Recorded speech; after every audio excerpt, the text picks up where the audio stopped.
ګوره دې کې یو نقطه ده هغه دا چې دا پیغمبر صلی الله علیه وسلم دا شی ځان باندې داسې و چې دا شی داسې حرام دی چې ګنې دا یعنی ناجایز دی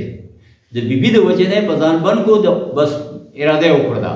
نو دا حرام او حلال دا معامله دومره چې کوم دی حساس ده د الله په نسبت باندې چې دا د چا په لاس کې نه دا به الله کوي دا واک چې چا واغستو د خدای او د رب دعوا وکړله او چې چا ومنل دغه د دی رب دی بیا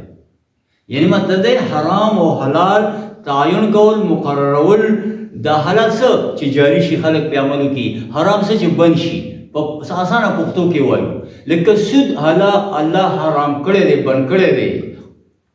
او زموږ اسمبلی کې څومره خلک ناست دي څومره پوهان ناست دي او 100% مسلمانان دي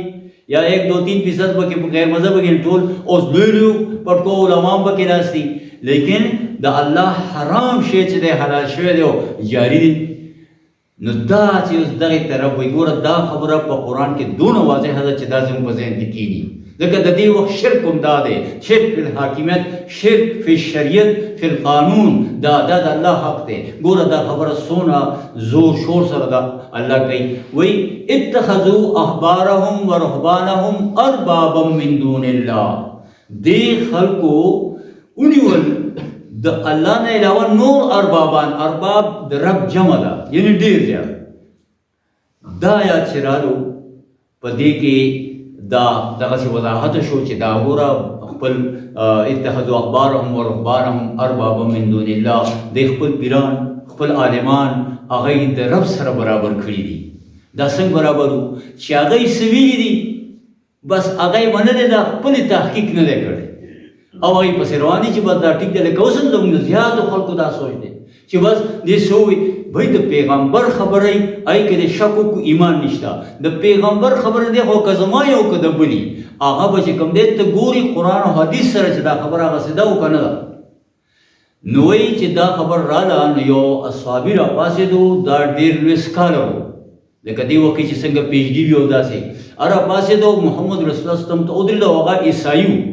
عدي بن حاتم تای تاسو به نوم اورېدلی چېرته دا یو مشهور سخي سړی و د هغه بچی و او مسلمان شوی و عیسایي و بیا مسلمان شو خو ډېر سکالر و بیروني ژبې ورته ورتلې دغه نو هغه ودرېدو او محمد رسول الله صلی ته وایي چې یا رسول الله ما خو چې څونه سټډي کړې ده نو مونږ خو چرې یعنې زه خپله عیسایي یم مونږ خو الله طرف نه دی ویلی نو ګوره الله دې ول اجر وکړي چې سوال یې وکړو که مونږ ته دا خبره به څنګه واضح کېده نو دې آیت لا دې مونږ څه ویلو مونږ دا د هغې دپاره و بس مونږ ته پکې شی نه ښکارېدو نو هغه ته رسول الله صلی الله علیه وسلم وایي چې تاسو هغې ته سجدې نه دي کړي رکوع مو ته نه ده کړې دا رب داسې نه و خو آیا داسې و که نه چې هغوی به یو شی حلال کو بس تاسو به حلال وګڼلو هغوی به شی حرام کو تاسو به حرام وګڼلو او یو داسې ده وایي دقې طرف وایي دا د ډېر وخت نه جګړه د هر نبي او د رسول سره روانه ده دا یوسف علیه السلام په جیل کې وایي اربابا خیر ام الله الواحد القهار یعنی دا ډېر اربابان خو یو الله ښه دی هغه جیل به ورسره ملګري خبره کوي هلته مو سره دا خبره کوي چې انی ترکت ملت قوم لا یؤمنون بالله ما دا قوم د شریعت او د ملت نه دا یعنی بغاوت کړی دی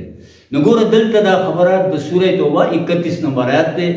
او تاسو اني تفسیر راوالئ ګوره دلته دا وایي چې کوم خلک د الله حرام ته حرام نه وایي او د الله حلال ته حلال نه وایي نو قتل یې کوي دا ما چې کوم آیت د 31 دی دې نه مخکې 29 نمبر آیات دی وایي قاتلوا الذین لا یؤمنون بالله ولا بالیوم الآخر ولا یحرمون ما حرم الله ورسوله یعنی سر دی وایي چې الله رسول کوم شی حرام کړی دی هغې ته حرام نه وایي کوم شی حلال کړی دی هغې ته حلال نه وایي تر کومه چا څه ووه ولا یدینون الدین الحق او دین حق قبلوي نه د هغې نه بغاوت کوي یعنی دا شریعت قایم به وي نو د هغې د لاندې دا خبره کوي اوس موږ به قایمول هم غواړو یعنی دین الحق نه قبلوي او که دا من الذین اوتوا الکتاب که دا ډېرو عالمانو کتاب والا وي هر کتاب وخت کې عالمانو دې وخت کې هم داسې کېدی شي حتی یوت الجزیت عن ید وهم صاغرون سو پوری تعالیٰ په خپل لاس باندې جزیه درنکي او ځان چھوٹا ہو کر رہتا رہی اوسیږي څه مطلب شو چې خپل دین ته به مذهب ووایي مذهب څه او دین مذهب ازادي ده لکه خدای مني او کنه مني که آخرت مني او کنه مني خو چې جزیه درکړه بس به یې پرېږده نه جزیې ته خبره وه جزیه ته خبر نه وه د الله د دین غلبې خبره وه چې ده الله ته سرنډر شو ټیک ده پیغمبر نه مني او قرآن هم نه مني خو اسلامي نظام قائم و دا سرنډر شو جزیه درکړه پرېږده اوس موږ چا ته سرنډري دی وخت دیني جمهور ته سرنډري ګوره کم دی هغه شی نو مطلب دا دی چې دا ښکاره دا آیاتونه دي په دې کې او دې کې بیا اخوا نور ډېر ښکلی دا ټول فکر دغه درې څلورو آیاتونو کې دی نو دا زما د خبرې خلاصه دا شوه چې رب هغې ته وایي چې د چا قانون په کوم ملک نافظ وي په دې وخت کې زموږ اجتماعي رب هغه دیني جمهور دی دا یو سیکولر ډیموکراسي ده او د خدای او د آخرت نه په بغاوت باندې د خواهشاتو په بنیاد باندې ده او د خواهشات چې د ګمراهي هر عالم تپوس کا خواهشات اتباع دا ګمراهي شرک او کفر دی دغسې الله مؤمنانو ته وایي سوره مائده کې وایي یا ایها الذین آمنوا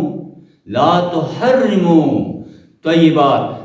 ما حل الله لكم ځان باندې هغه شی محرم وایي چې الله تاسو لپاره حلال کړی دی ولا تعتدوا او ګورې د الله حدونه مه کراس کوئ د الله په دغه باندې کرښې راکاږئ یعنی د الله حکمونه تاسو د ګپ جوړ کړی دی خو د حرام او د حلال داسې نه کېږي ان الله لا يحب المعتدين ګورې الله دا حد نه اورېدونکي نه خوښوي نو دوستانو خبره دا وه چې دلته دا خبره چیرې حرام او حلال دا د الله حق دی دا بل چاله نه ورکوي پیغمبر صلی الله علیه وسلم باره کې ګورې یو خبر راځي تاسو ته به دا خبر رام شي پیغمبر صلی الله حرام او حرام کړي دي ګورې سوره اعراف 157 نمبر آیات کې وایي ويحل الطيبات ويحل لهم الطيبات او دا ستا دای دپاره پاک څیزونه حلالوي ويحرم خبائث او خبیث څیزونه هغه ته دغه کوي حراموي نو بیا دې څه جواب شو لکه ګوره هلته سورې اعراف کې وایي چې دا پیغمبر تاسو ته حرام او حلال دا کوي یاد ساتئ قرآن جمع رسول دا قرآن کې دا وایي وما ينطق عن الهوى ان هو الا وحی یوحى زما دا پیغمبر د ځانه یو وخت خبره هم نه کوي دته وحی وشي نو وحی دوه قسمه ده یو محدوده دا چې قرآن دی یو حفی ده احادیث دی په هغې کې ډېرې داسې خبرې چې هغه پیغمبر صلی داسې کړي دي لکه مثلا د دوو خویندو سره یو نکاح کې راوستل دا نشته خو بیا محمد رسول الله صلی هغې کې وي چې ترور او ریرا خورزه او ترور داسې چې هغه به هم یو نکاح کې نه راځي ولې د هغوی دواړو خپل منځ کې نکاح نه کېږي که یو سړی شي او که یو ښځه شي نو دا الله هغه ته وي ځان خبره یو هم نه ده کړې د پیغمبر خبره یعنی د الله د حکم مطابق وي خو خبرې دوه دي یعنې یا وحي ښکاره جلي وحي راشي یا خفي راشي اوس دلته چې کوم ګرد وشو د دې حکمت څه دی ګوره د دې نه مخکې دا شوي چې دا حرام حلال یو غټه واقعه مخکې شوې ده او خلکو د ځان یو شی په ځان حرام کړی و لکه وایي کل طعام حل لبني اسرائیل د بني اسرائیل لپاره کان بني اسرائیل هغې دپاره ټول لپاره حلال السنه الا ما حرم اسرائیل علی نفسه هغه چې یعقوب علیه السلام په ځان باندې په خپله یو شی دغه کړی و هغه ته څه بیماري وه تکلیف و او د اوښ غوښه هغه نه بدېده به لکه دې وخت کې هم لکه سړی شوګر دغه ورته بدېږي دغسې د هغه یو قسم بیماري وه هغې کې بنده کړې وه خو هغې چې بنده کړې وه من قبل ان تنزل التورات تورات راغلی نه و د هغې نه مخکې خبره ده هغې نه مخکې یعقوب علیه السلام پخوا تېر شوی که نه هغې نه مخکې نو وایي تاسو وایي که دا تاسو د ځانه رس جوړ کړي چې هغه یو شی حرام کړی دی نو دا خو مونږ نه دی کړی راوباس فاتو بالتورات راولئ فتلوها او ولولئ ان کنتم صادقین کې رښتینی یعنی مطلب دا دی چې دلته دا خبره کېښوه چې که چېرې دا محمد رسول الله صلم دې باندې داسې ګرفت نه شوی نو په دې کې زموږ دپاره هدایت دا دی چې یاره دا یو خو د حرامو د حلالو دا شی څومره حساس دی چې په هغې نیول کوي بل دا دی چې زموږ دپاره دا یو نمونه شوه چې یاره الرب رب والعبد عبد رب دی که ډېر هم تا ته خواته راشي او بنده دې که عرش مولا ته ورسېدي کې د شرک جړې کړکې چې ګوره په خپل قانون کې مداخلت هېڅوک نه برداشي الله پیغمبر محمد صلی الله علیه وسلم هغه دې ګوره داسې وکړل هغه داونه که ټیک دی هغه کوم اعلی مقام دی خو بیا هم بنده پاتې شو او دلته کې یو سړی الله نږدې تا ته راغی نو رب دې هغه مقام به برقرار وي نو دې دپاره الله تبارک وتعالی زمونږ دپاره یو نمونه دا دغه کړه چې حرام او حلال ګرځول دا د الله په لاس کې دي او دلته چې ګرفت وشو نو بیا دغه ته الله بخښنه وکړه ګورې د انبیاو رسولانو هغه معصوم وي د هغې باره کې به زمونږ دا عقیده چې هغه هر وخت د الله په کنټرول توجه کړي او څه دپاره دا دې دپاره چې د هغه ژوند نمونه جوړېږي نو که دا یو عام سړي داسې خبره کړې نو دا دونه خبره نه وه خو دا و پیغمبر او د ده امت را روانو هغه امت په ډېر اخلاص خلوص سره د اتباع او پیروي به کوي نو چې پیروي کوي نو دا د الله حرام شی یا حلال شی به غلط ونګرځوي هسې نه چې دا اختیار بل چا ته شي شرک او کفر کې پاتې نه شي نو الله تعالی په دې وجه دې ګرفتار کړ چې رستو تاسو ته سیرت جوړېږي او هغې باندې به تاسو عمل کوئ او الله تعالی څونه د خپل شریعت حوالې سره یعنی هغه